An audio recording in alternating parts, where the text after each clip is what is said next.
Welcome to the Busy Latter-day Saint, where righteous desires and living life come together.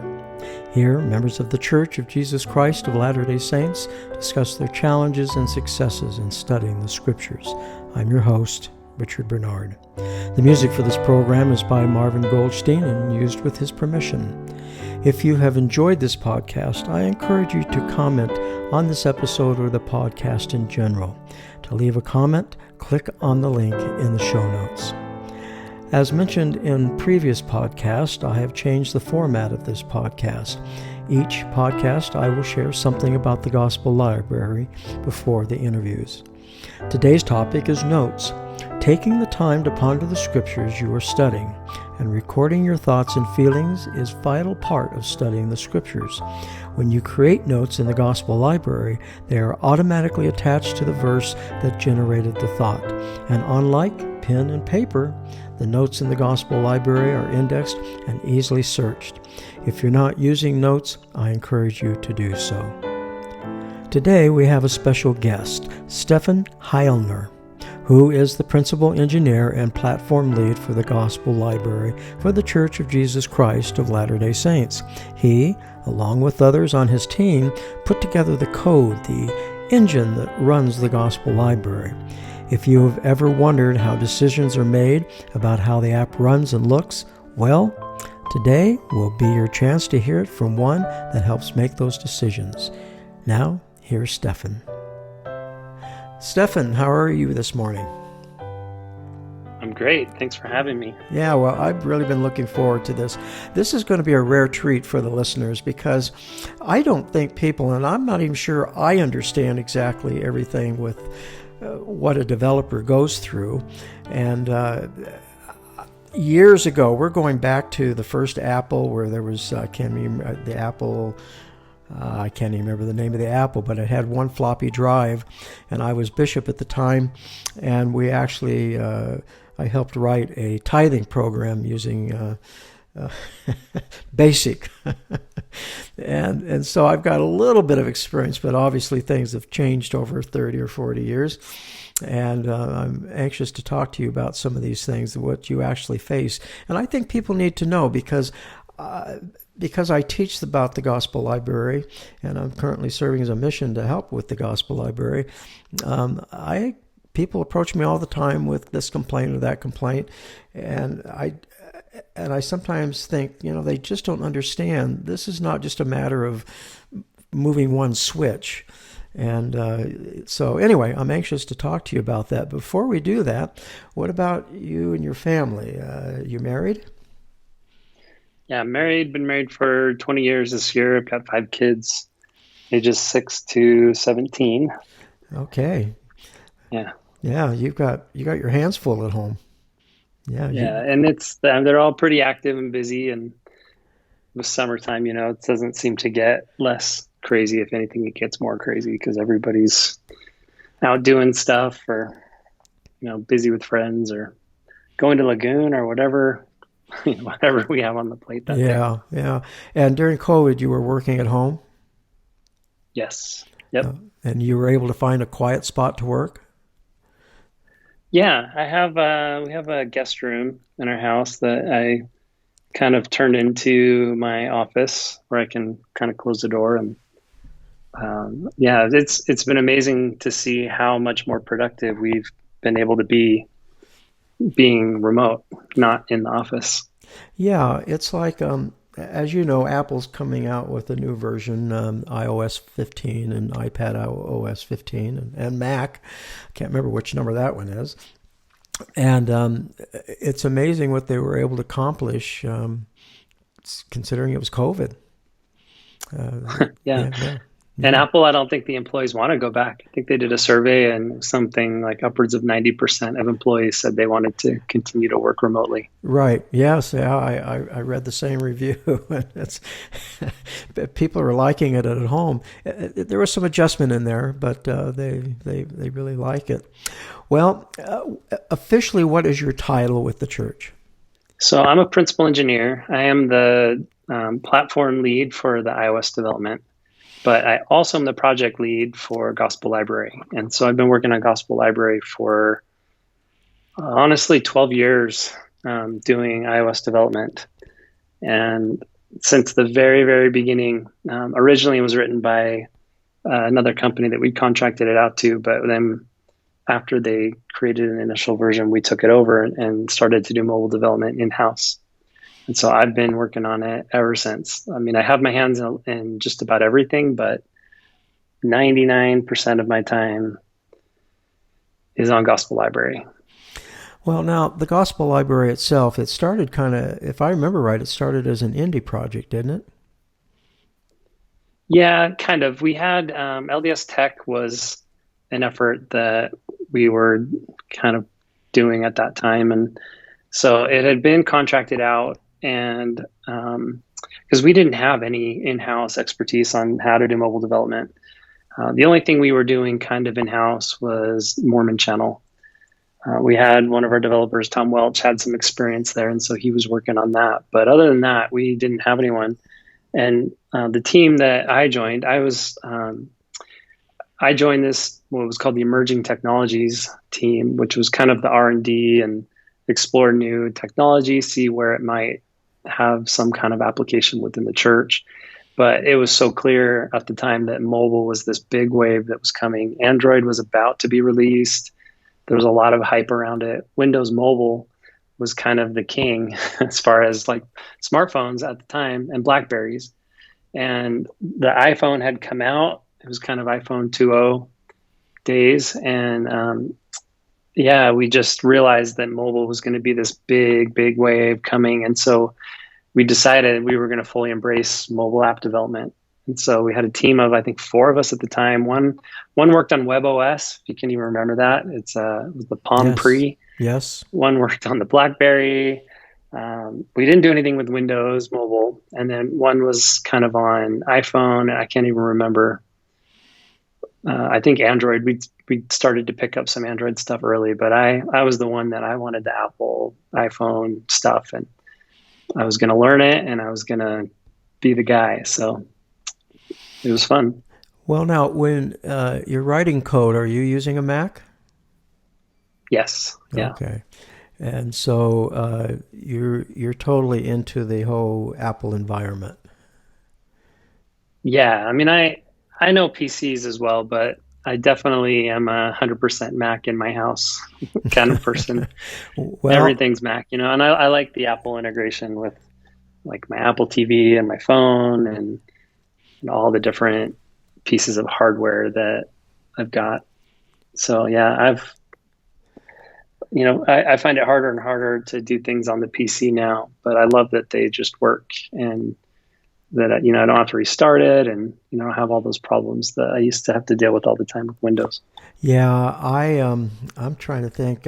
Let's see. I've been here in Utah 6 years. Been married. Okay, I'm trying to work myself back here. Probably about 15 years ago, I bought a very powerful PC for myself and for my wife because the other PC was just getting old, and I was with it for about a year, and both of my sons are into computers. One teaches networking and things at a college, and then my other son actually repairs computers and does networking and stuff.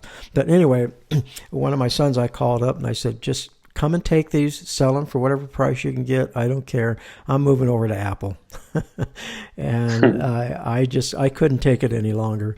And so, yes, our household is nothing but Apple TVs and watches and everything. I do have an Android phone because I teach classes and I have to show somebody on an Android how to do things. And I love Apple, so you and I are helping Apple to keep their billions of dollars in the bank. So, but I love the system. It just works. Well, as you know, maybe 90% of the time it works, and that 10% it's just things happen. But I love the Apple environment, and that's why I'm even running the beta 15 on all my devices. So except for my Mac. I've That's decided brave. to decide. Yeah, I've always been brave, but um, I always go for the betas. I love doing beta testing, and I'm willing to put up with the inconvenience. But I haven't done it on my Mac yet. For some reason, I just haven't had time to download the beta there. So, well, now how Yeah, many and are? we typically, on the development side, we typically won't install the betas on our development machines because submitting to Apple for like app updates and things, they don't let you do it with the betas.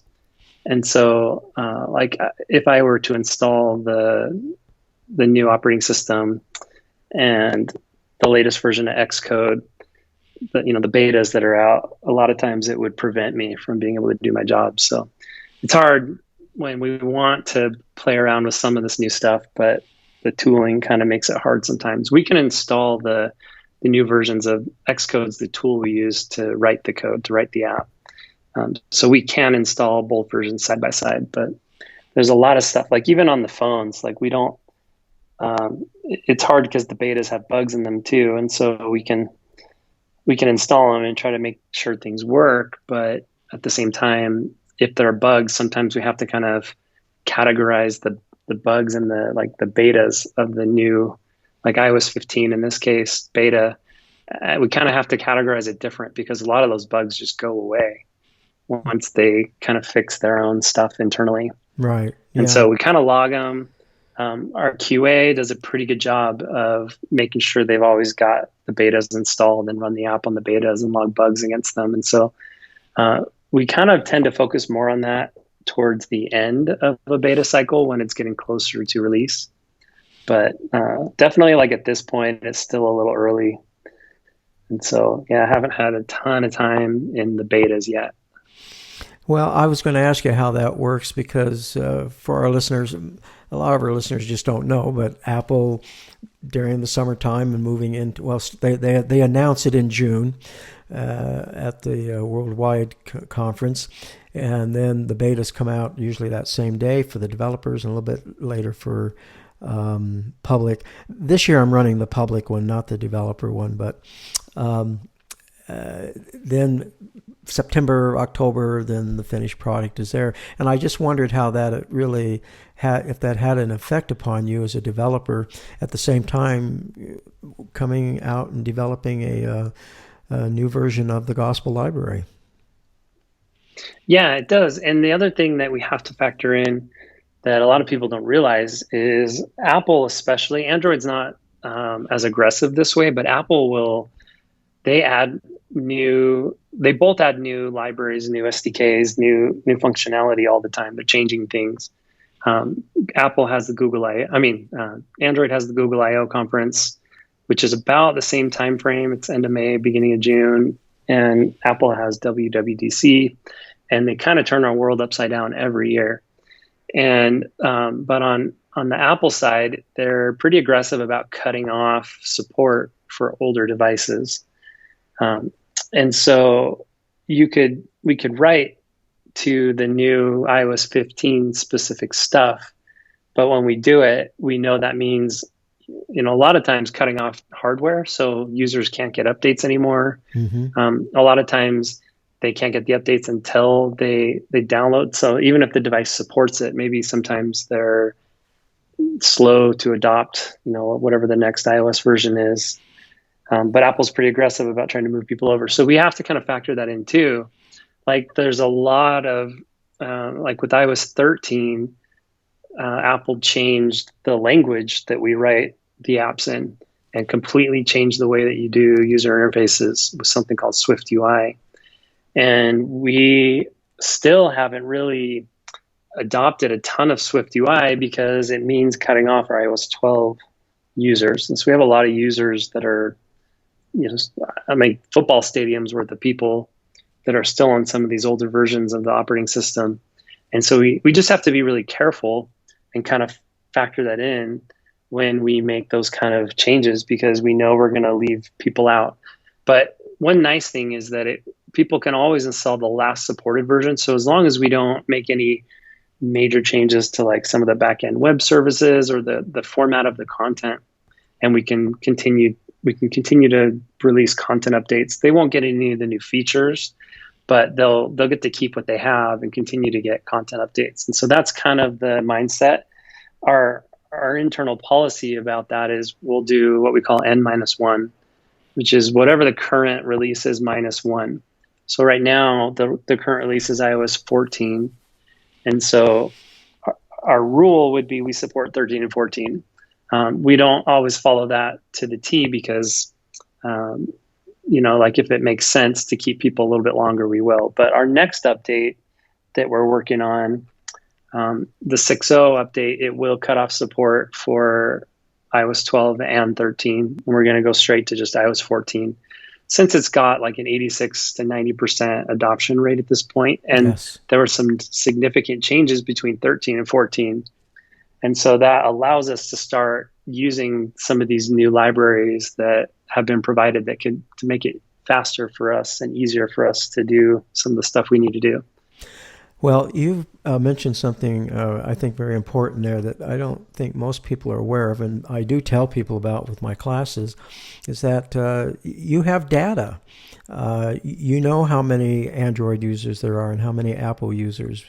And you even know how long they've spent. And it's not the person as an individual. Keep telling people they're not spying on you as an individual, me, just Richard. But yeah, you've got these stats. You know exactly what systems the people are using and what phone they're using. And that's vital information that you need to be able to develop an app. Yeah, and an interesting thing that we used to go around speaking a little bit. And one of the stats, I haven't updated this for probably close to a year, and I would bet the number's higher now. But on average, if you were to add and combine all the time that all of our users use per month in the iOS and Android version of the app, guess how many years that is of usage? I shouldn't have even said years, but how much time do you think is spent if you aggregate all of the time that all of our users use per month in the app? And you're talking about an average then? Yeah. What would your guess be? My guess would be about 5 minutes. All right. So I asked the question wrong, but if you were to add it all up, so if you say you spent 5 minutes, I've spent 5. Oh, I see. That adds up to 10. Oh. So if we take everybody's time and we lump it all together, add it all together. Oh, I wouldn't have a clue. It's over 1,000 years. Oh, wow. Of usage. Wow. Every month in the app. So on average, and it's higher than this. If you were to aggregate all the time our users spend in the app a month, it's over 1,000 years worth of study and time spent reading the scriptures every month. Wow. How many users do we have approximately? Actual users, maybe 7 million. 7 million. Yeah. And active, like people actively using the app every month. It's not, not all of our users are using it every month, but we have quite a few users. And if you factor in the membership of the church is about 15 million. And there are parts of the world where people aren't using smartphones. We have pretty high adoption rate. And then kids like that, you're not all 8-year-olds and 9-year-olds and 10-year-olds. You would think by nowadays that almost all of them do even, but we kind of have, I think most of the members of the church with smartphones have the app. Whether they use it or not is another thing, but yeah. Yeah. And that's the reason I've been called on this mission within the priesthood and family department is the brethren would like us to use these apps. And it's not just the scriptures. It has a lot. It's a library. And if I were to take everything that's in the library and put it on a bookshelf in this room here, it would fill up the room. And so the Gospel Library is a tremendous tool, a missionary tool. I think it's, in fact, I teach a class every Wednesday at 10 o'clock for missionaries, senior missionaries, and we talk about how to use the app for missionary work, but it's a vital tool, very, very vital. Well, now we're coming out with a new version. We're not going to talk about due dates here or anything, but what happens? Do you just sit down in a committee and say it's time we need to make some changes? Do you start getting some feedback from people? And I don't know if everybody knows, but in the Gospel Library, you can go to settings and there provide feedback, either complaints or complimentary statements and or suggestions. How does this actually come about? Yeah, the compliments, that always makes me laugh a little bit. I'm not totally sure how that got added to the list. Yeah, send us compliments, But yeah, we definitely look at user feedback. There are really three main areas that we are looking at when we decide what features to add. So we have user feedback, and that's really, really important. If we're not meeting our users' needs, then why are we doing this? I think that's one of the most important avenues that we use. And so the service missionaries handle most of the technical support. So most of the day-to-day stuff they're replying to users, but they kind of keep track of the feature requests and the problems, and then we have weekly meetings with the missionaries, the service missionaries, for feedback, and we talk through what issues people are having, what problems people are dealing with, how to like what the pulse is of the app. And so we do that. We have our sponsor feedback, which is really, we have the Priesthood Family Executive Council, and we have some general authorities that are kind of on the Scriptures Committee. So we kind of get direction from the brethren that way. And not just the brethren, but the Priesthood Family Executive Council's got the General Relief Society and some of the auxiliary leaders, I should say. We get feedback from them. And some of the most vocal ones are like the Young Women's president and other. They give us tons of feedback, and it's really great. So we take that. And then we also take what's happening in the industry. So like I said, we have developer conferences every year where Apple and Google are making pretty major changes. We have, new hardware coming out that supports new capabilities. We've got accessories like trackpads for the iPad and pencils, and you can use a mouse input. You've got things like the M1 Max now, where we can install the mobile app on the Mac. And how to support those. And so we kind of look at those three areas and try to balance, and that's the hardest part, is balancing what is the most important thing, because our list of things we want to do and we're planning to do is probably 3 years long. It's probably longer than that at this point. But we're a small team, and we only have, there's only so much we can do in an amount of time. And so balancing that, when the brethren ask for something, we tend to try to be as responsive as we can.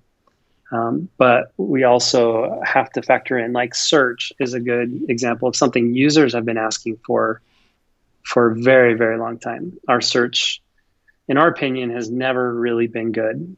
It's not terrible, but, it could use a lot of improvement. And to get a better search is a lot more complicated than people realize, because a good search has got to be some kind of online search where you're doing a query against some, search service. Like when Google is doing indexing of all the content, there's thousands of employees that are working on that kind of technology to index and to make their search really great. And so how do we make our search great? And one of the challenges that we've had on the mobile device is we can only search the content that they've got on the device without some kind of a service that we can hit. And so if you notice, we'll only search the stuff that you've got downloaded. But Correct. One of the things that people have been asking for a very long time, it's just been hard to get traction on, because that involves so many other teams at the church, is an online search service. And so it's finally in the works, and I don't have an ETA when that'll be done, but it's probably one of the things we're most excited about, because I feel like it's one of these features that has been asked for so long, and it's such a pain point for users that they have to go to the web and search on Google to get search results for content that we have in the app. It's kind of silly that it's taken us so long, but we're finally moving forward there. Yes, you brought up several things there. Probably one of the biggest complaints I get when I'm out teaching these and I speak at stakes and things is the search function. In fact, it was just this Sunday. We had a returned missionary in the family, and the family got together on Sunday to welcome him back. And someone came to me, and because they heard that I'm now serving a mission within the priesthood department, and said, this search function, it just drives me crazy. And I said, well, okay, I agree with you. But if you would go to Google, just go to your best friend Google, and type in the search you want, and then end with site : LDS.org. Try that and see what happens. And he did that. He said, oh, it's right there at the top. I said, now tap on that, and it will take you to the gospel library if it's in the gospel library. And he tapped on it, and it took him right there. So, yeah, people are having to go outside. I've always wished for Boolean type searches, putting a minus or a plus in, or things like that. And when I heard that this was something you were working on, I was very, very excited, and I find most people are excited by that also. Now, you also mentioned the Apple Pencil. I've had some other people ask me, and it's something that I've wanted, but I think it's going to be, I don't know if it's even possible, but it'd sure be nice to use my Apple Pencil to literally write on the scripture. Now, I can use my Apple Pencil to select and touch the various features, but to actually handwrite something across the scripture would be something great to do. But again, all of this, it's not an easy thing. For example, I before we started, I indicated to you there was a bug in the search, in the beta. And just time-wise, now that I've told you about that, how much time does it take you to figure out what the problem is and to get it solved? If you were just to take on an average, when you get a bug, it's not something that gets solved in 5 minutes. No, probably not 5 minutes. It depends on the bug, of course. It's really hard to put a number on it. Usually we're talking a few hours, but sometimes it is just a 5-minute fix. A lot of times we get so familiar with the code that any bug that people will come to me with, I have a pretty good idea of where the problem is. I don't, like off the top of my head, know exactly what's happening, but I have a pretty good idea of where to look. And so what we'll do is we'll run the app and try to replicate the problem in a debug environment where I can kind of step through line by line and see what's happening and try to figure out what's not working the way it's supposed to. So for us, the more detail we have about the bug, the part that takes the time isn't usually fixing the bug. It's usually finding where the bug is happening and figuring out what is going wrong. That's where we spend probably 90% of the time. And so the more detail we have about, with like detailed steps about how did you get it into that state? How did you make this problem happen? The faster our turnaround time is on fixing it, because then all that time spent trying to what we call reproduce a bug is cut down big time. So that's like if people are sending in bugs, that's so helpful for us if we get steps. Like the ones that are kind of like, oh, this just isn't working, it's slow. Like those are really hard to quantify, but also kind of identify what's the problem. So yeah, like the more detail, the more description, detailed, like step 1, step 2, step 3, that kind of stuff is really, really helpful, because that cuts our time down on being able to fix these by just an order of magnitude. Well, I think that's great advice for the listeners. I know when I report bugs to Samuel, I try to give him as much. Well, first of all, when the bug appears, I don't report it immediately. I try to see if I can reproduce it and what steps are leading to it, and if it's happening on the iPad or the iPhone and things like that. But I try to give him as much, even screenshots, and sometimes I do a little short video so that he can see what I'm doing. But yeah, I appreciate that information, because most people, I think, my gut feeling is most people just say that it's running slow or the search is not working or whatever that is. Now, another issue is if my stats are right, it's almost 50-50 on users for Android and Apple within the church. And then we have a small percentage that's still running Windows. And some people work off the actual website. But I've noticed that over time you're doing what you can to get parity between the Android environment and the Apple environment. How difficult is that? And why is that so hard? Yeah, feature parity is something we want, but we also recognize that there are platform conventions that we should stick to. So Android for a long time had a physical back button. I think they've pretty much all but abandoned that now, but there's some different conventions. Apple has what's called the tab bar, which you can put at the bottom, which is where each tab kind of keeps its own state. You can see this like in a Facebook app or something like that. Yeah. Each one of those tabs kind of keeps its own state. You can switch between tabs. That's one thing that Apple does that Android just doesn't really have. Android likes overflow menus, the ... that will kind of overflow and show you other things. And Android users also expect to see more settings, much more customizable type things. They want to mess with every detail. They like to have that control to be able to change settings. And so we, from a design perspective, it's easier if they don't have to create two separate designs, but there are differences. Like, for example, the search icon on Apple, on the iPhone version, is at the bottom, where on Android it's at the top. But that's just a convention that on Android, you just really don't have a toolbar at the bottom. And if you did, it would be kind of weird to put the search icon there. On Apple, you can kind of go both ways, but we've kept it at the bottom. And so like our designers have to factor that in. They probably deal with the brunt of those kind of decisions. But we want it to feel native and like it belongs on the platform.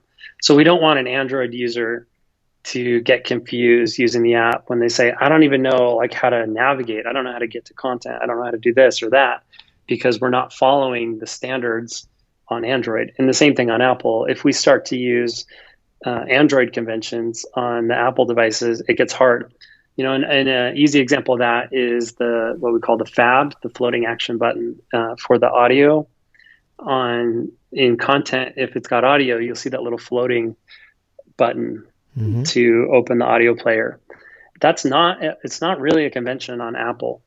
And we had a lot of discussion before releasing that. And one of the challenges was we just didn't have space to put another icon on the toolbar or up in the top navigation bar. We didn't know where to put the icon, and so it logically, where it was contextual to the content that was there, it kind of made sense. But we got a lot of feedback from users about that they didn't like it, that it was in the way, that it's not something you should do on Apple. And so I mean we're pretty up to speed with what conventions need to be on each platform, and we try really, really hard to follow them.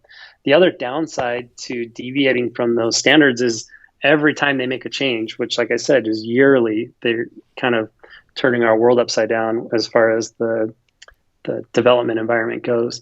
Every time we make something custom that isn't kind of standard part of the platform, we pay for it when they make major changes.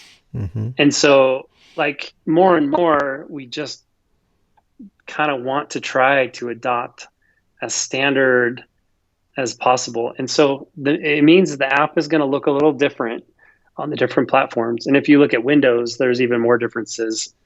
And I think it'll always be that way, but they do tend to mirror each other a little bit. So Android is doing this thing called the side rail now, and Apple with iPad OS just introduced this same thing. They call it the sidebar, which is basically a menu that's going to show up on the left side instead of having a toolbar on the bottom with icons. Yep. You'll see it on the left. And so we haven't done anything with that yet, but they do tend to mirror each other a little bit eventually. And so that helps. That makes it a lot easier for us, because then we can design that and we can implement it, and it's going to feel the same on both, but it'll also feel native on the device you have. Yes. I was thinking as you were talking about that, of course, I'm using the beta that you're working on every day, several times a day. And I showed my wife, because I always get a kick when I show her something that I know what her reaction is going to be. I don't care if it's the gospel library or if it's Facebook changes or whatever. But I said, here, I want you to take a look at the what they're suggesting here with the beta. And she goes, where's the search? I said, well, it's up here now. Well, but why? And then she goes on this rant, a sweet rant. But still she's going, why do they do this? This drives me crazy. The search is supposed to be down at the bottom. So that's hard. We want to make the app better. We know that one of the things that we wrestle with right now is we have a way to navigate by tapping on the title on the navigation bar at the top, which is kind of a non-standard thing. And it's hard because we play around with different ideas. We've tried tab bar at the bottom. We kind of go back and forth between tab bar and toolbar, which I won't get into what the differences are there, but one of the things is we thought we could try to adopt maybe a more simple way of navigating, a more standard way of navigating the app. And so we went down that road a little bit. And then a lot of times, especially when we're making big changes, we have user testing. And so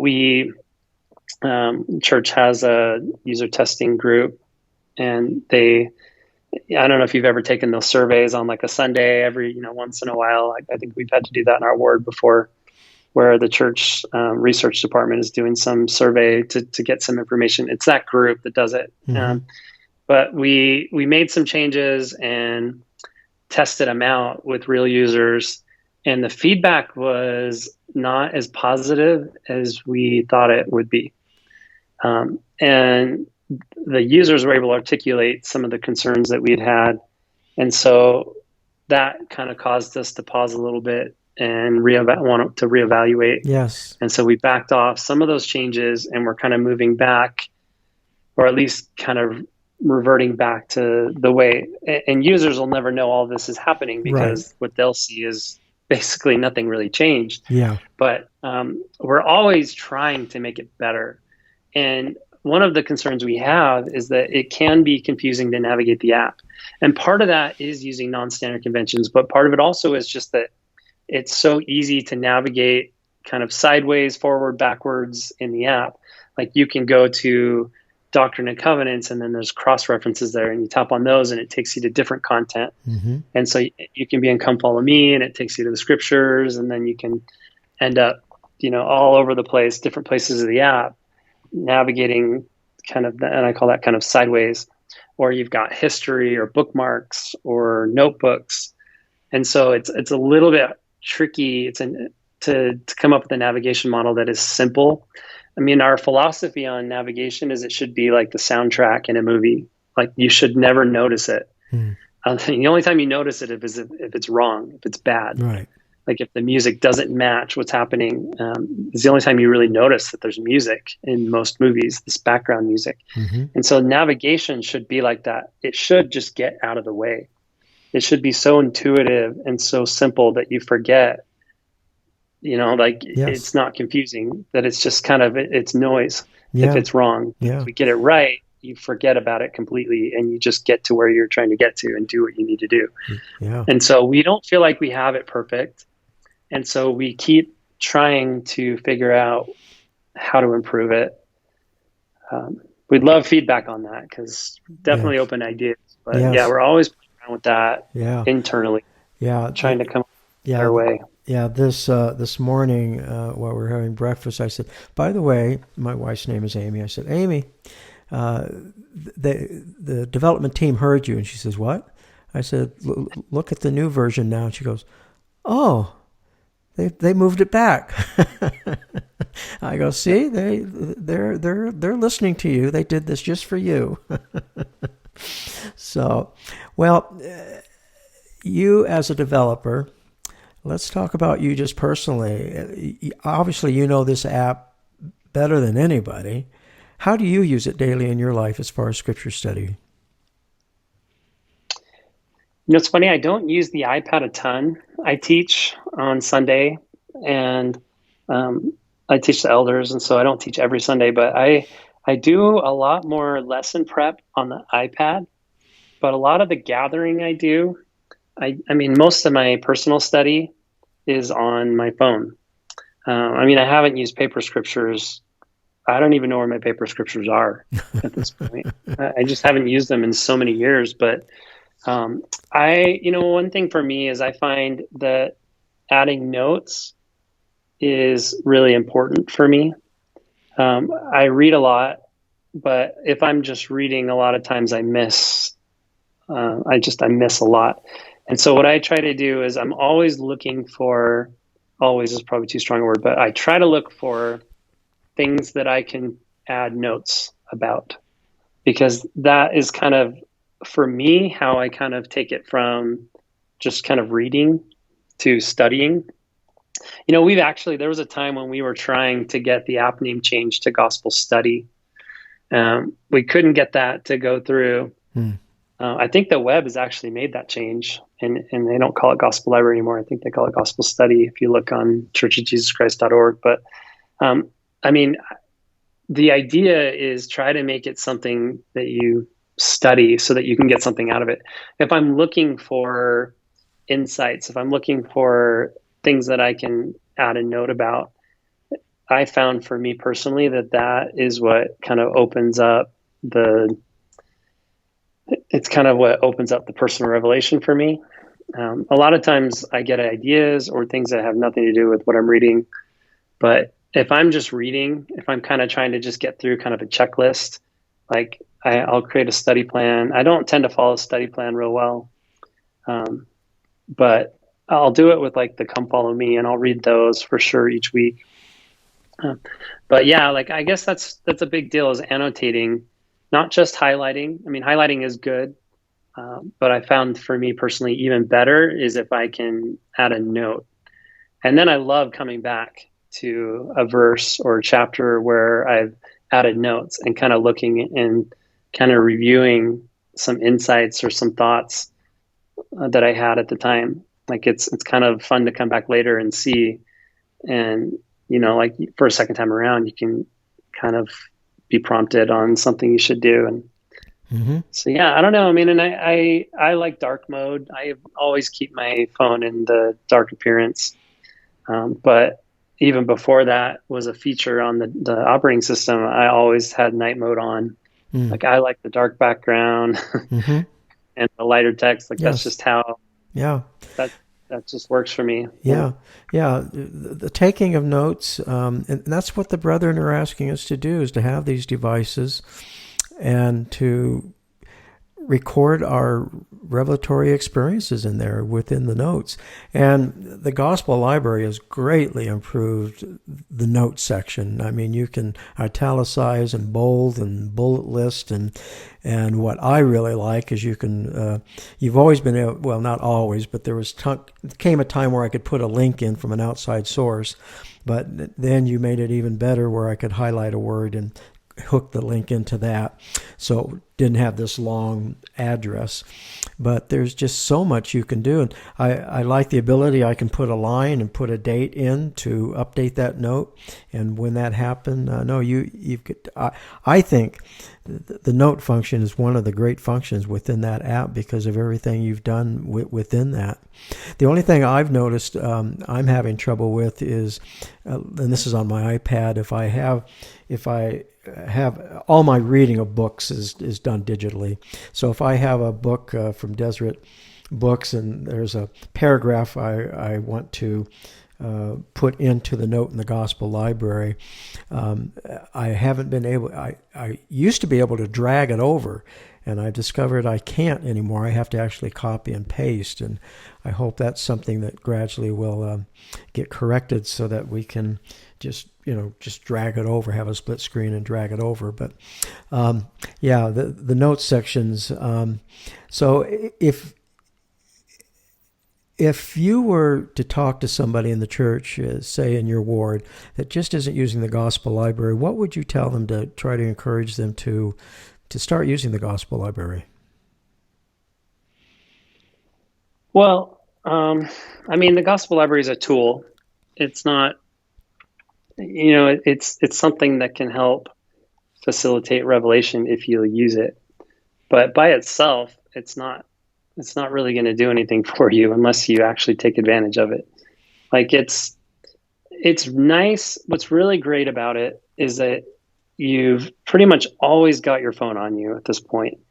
And so, and I think a lot of people get this idea that they have to go, like read a half an hour a day right out of the gate. It's a little bit like somebody who says, I'm going to get in shape and I'm going to start exercising. And they go hit the gym really hard that first day.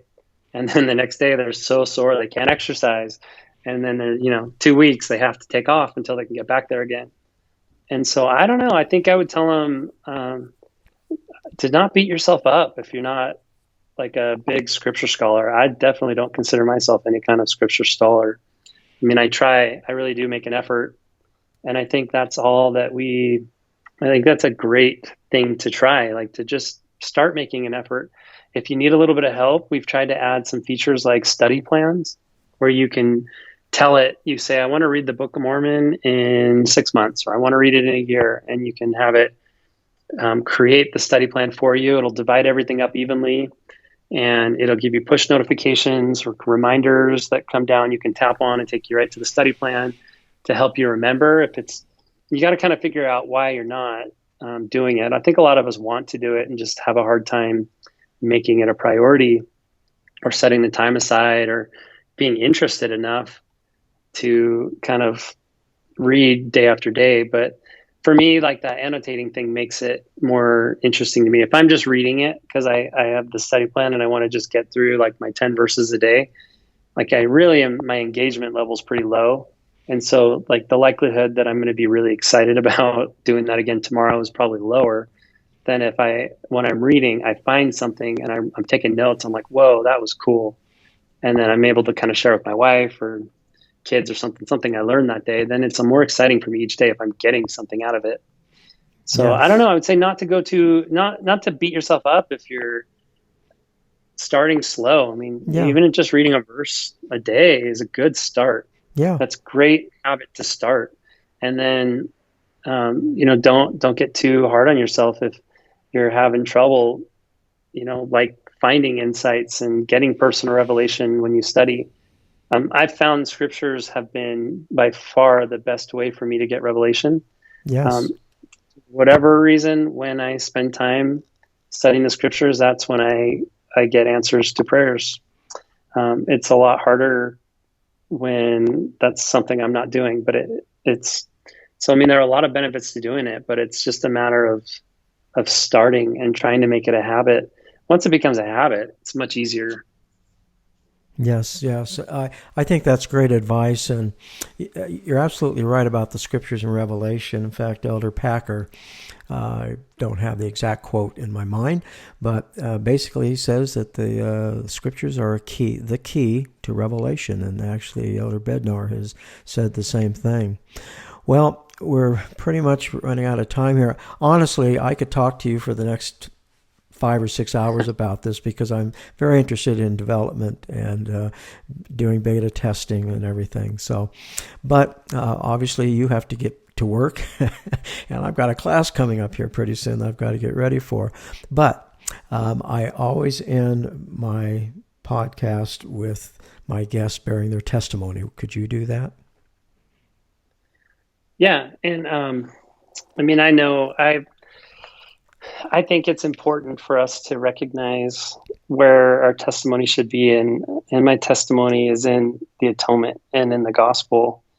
And this app has been for me, even if I had nothing to do with creating it, just being able as a user, it has probably been for me one of the biggest avenues that I've been able to receive personal revelation, which is really what has built and strengthened my testimony. There's a lot of stuff going on in the world. There's a lot of social issues and political and all these things going on, and it's so easy to get distracted. I just found that when I focus on Christ and I focus on the gospel and on what we're being taught in the scriptures, that has really been kind of my rock. It's been my foundation. And I have, such a strong testimony of those things that I've learned and the experiences I've had, no matter what else ever happens in the world, or, whatever questions may come up and stuff I'm reading or studying. I always have that to fall back on. And so it helps me not get distracted. And it's been such a blessing for me in my life and with my family, being able to have the direction, kind of my compass for who I need to be and, how I should live my life. And so it's been really great for me. And it's been, I think for me, also testimony builder, being able to work on this. There are so many things that we've done where we had no idea why we felt prompted to do things. And then, things would change, policies would change, or things would change. And when we'd be like, all right, that makes sense. Study plans would come follow me. And it's all these things that we've done that have really been kind of cool to see kind of the divine intervention. And we have a lot of the same challenges that just about every other business and company have. But what is always surprising to me is despite that, we still always seem to have things work out the way that they're supposed to. And it's one of the things that people are most fascinated about when they start working with us is like, we still have a lot of the same challenges. We, don't know how to solve problems. We have bugs. We have all those things happen. It's not like we always write perfect code and, always know what direction to take with stuff. But it's been amazing to see the divine intervention, Heavenly Father's hand in the work in helping us always arrive where we need to be. And so, yeah, it's my testimony that this church was restored and that the gospel is true, and this is the best way to study it. And I say that in the name of Jesus Christ. Amen.